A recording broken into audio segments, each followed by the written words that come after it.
if you work in finance or, even if you just dabble in the markets, there's this one formula you treat with an almost religious reverence. Oh, yeah? The Black-Scholes-Merton model. It's called the Holy Grail. It won a Nobel Prize. It launched the entire derivatives market. And it basically underpins our whole global financial system. It's like the E-mini-Sine fam. It absolutely is the bedrock. You can't get a finance degree without having it drilled into your head. But here's the uncomfortable truth, the one we usually whisper. What's that? That bedrock is cracked. The Black-Scholes model relies on a fiction. A fiction that, to be fair, worked well enough to build a multi-trillion-dollar industry on top of it. But a fiction nonetheless. And that's exactly what we're taking apart today. We are. We're looking at a paper that was just published last month, January 2026, by Rami Ahmad El-Nabulsi and Warnan Anukul. And they aren't just trying to patch the cracks here. They're proposing a completely different foundation. They really are. The paper is titled Black-Scholes Equation in Quantitative Finance with Variable Parameters, a Path to a Generalized Schrödinger Equation.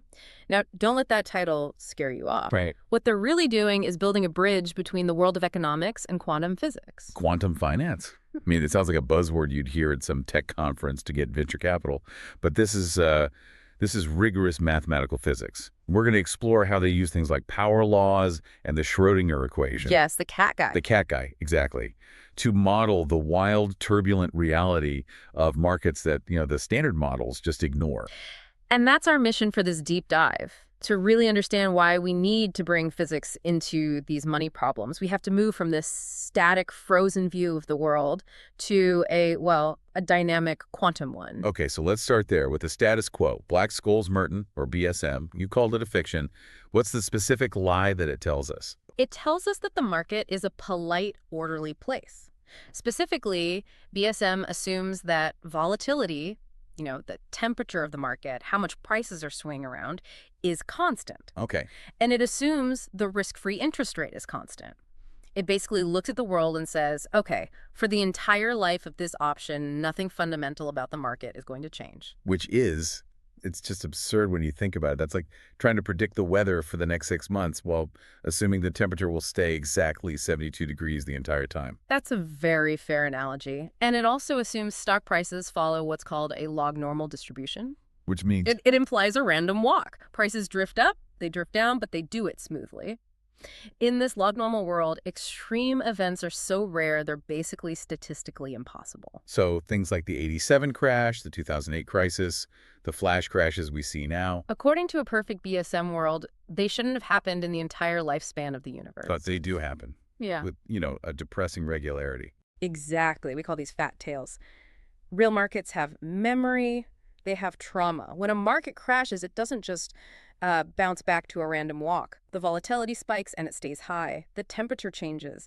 BSM fails because it's a static model trying to describe a dynamic, turbulent system. So this is where El-Nabulsi and Anukul step in. Yeah. And they're not the first to say BSM is flawed, of course, but their approach is really different. Their first move is to bring in power laws.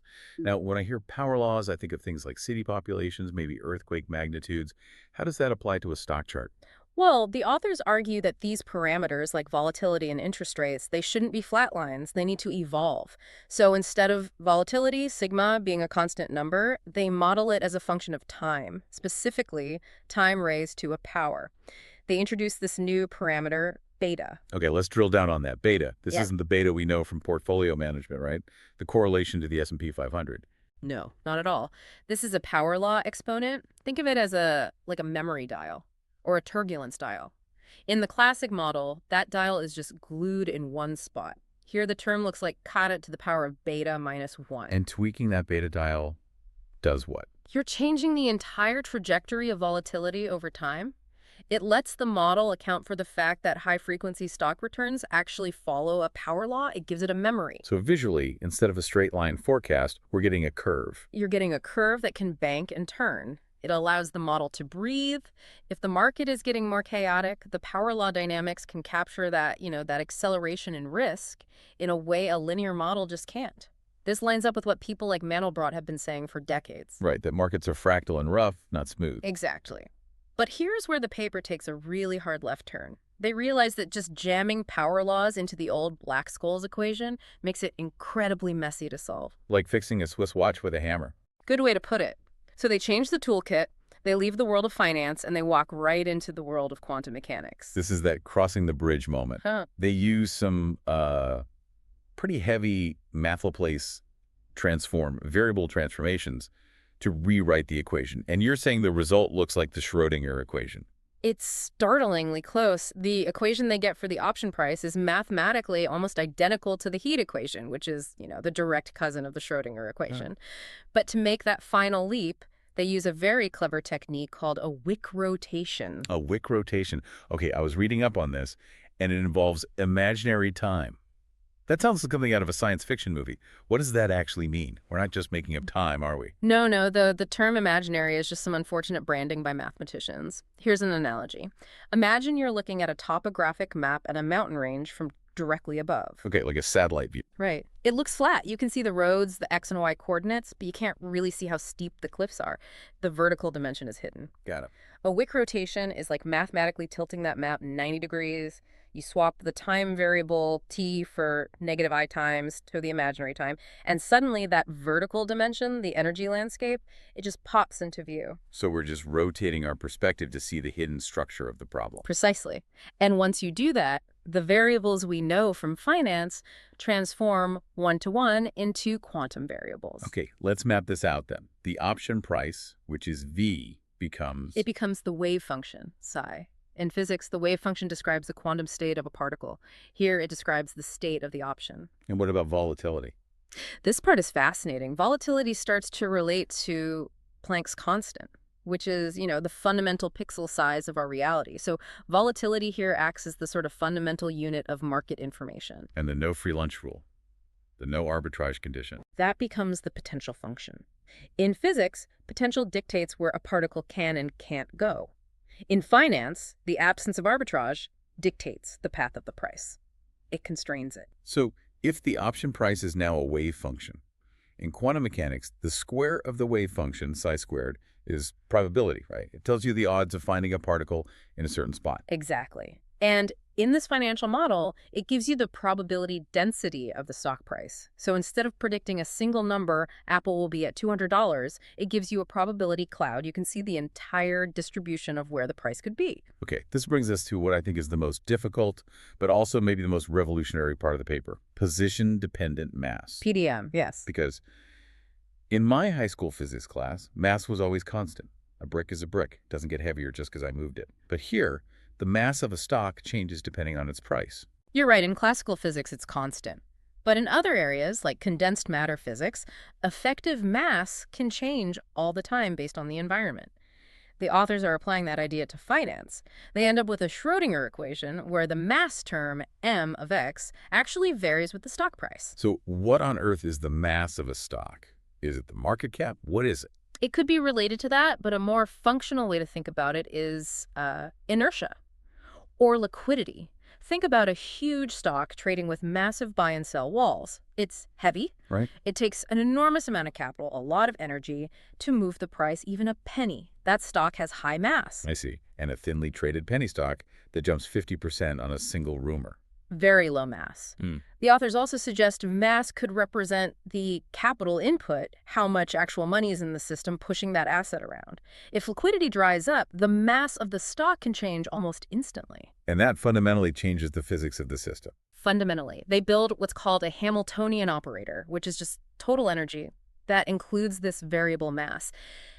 The big implication is that the total energy of the financial market isn't static, it's dynamic. The market's resistance to change is itself changing as the price moves. That feels like it explains the psychology of a panic. The price drops to a certain level, and suddenly the mass just evaporates. All the buyers disappear, the mass is gone, and the price goes into free fall because there's just no resistance. That is a very, very good way to view it. And standard BSM can't model that because it assumes the mass, the market conditions are always the same. So we've built this incredibly complex model. The market is a physical system with variable mass and energy. Yeah. Why? Why go through all this trouble? Is it just to get a better probability cloud, or does this model predict something specific that BSM just misses completely? It's about the solutions, the specific answers you get when you solve the equation. When you solve the standard Black-Scholes equation, you get diffusion. Things just spread out smoothly over time. But when you solve a Schrödinger equation with position-dependent mass and these power law potentials, you get something totally different. You get what are called singular wave solutions. The paper calls them lumps or solitary waves. Or solitons. Solitons, I know that term from Yeah. oceanography. But rogue wave. Right, a wave that doesn't crash and disperse, but just travels for miles holding its shape. Precisely. In physics, a soliton is a self-reinforcing wave that maintains its shape. In the ocean, it's a wall of water. In the market, a soliton is a crash, or a massive sustained bubble. Wow, okay, that's the key insight.